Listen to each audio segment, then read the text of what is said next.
Basic বিল্ডার্সের কাজ, এটা grand করিম টাওয়ারের জন্য এখানে কাজ চলছে।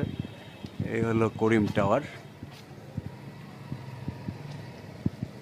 আজকের ঘটনাস্থানে একটু ঘুরে আসি।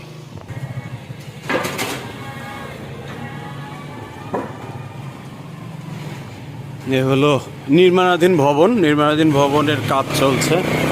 তো এই হলো বিল্ডিং পুরাটা। তো এখানে তারা কাজ যে করছে, আজকে যে মর্মান্তিক দুর্ঘটনাটা ঘটেছে এখানে, এই যে যেটা দেখা যাচ্ছে, এই স্থাপনাটা পড়ে এখানে একজন স্পট ডেড, একজন ভিক্ষুক, সে এখানে, আমরা যদি দেখি এটা রক্ত না এখানে নাকি, আমরা যদি একটু ক্লোজ করি, এই যে এটা হলো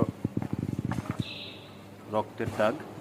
মানুষের আসলে কোনো মূল্য নাই আমাদের এই সমাজে, সাধারণ মানুষের কোনো মূল্য নাই।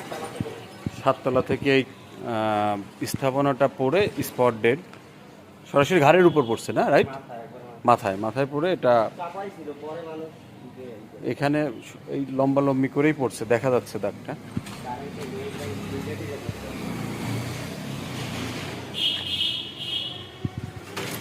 এরা নিরাপত্তার খাতিরে কি দিয়েছে আমি বুঝলাম না, এখানে কতটুকু করছে, এটা তো আরও ভালোভাবে করা উচিত।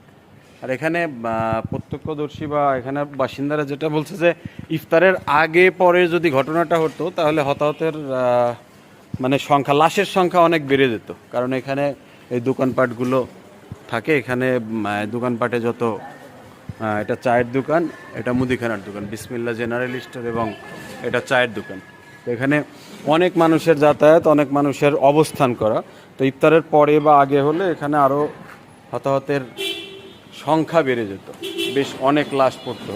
তো আমরা কর্তৃপক্ষের দৃষ্টি আকর্ষণ করব, তারা ভবিষ্যতে যেন বিল্ডিংগুলো কাজ যেভাবে করছে বা যেটা উচিত নিরাপত্তার স্বার্থে, জনগণের নিরাপত্তার সাথে, তারা যেন কাজগুলো করে।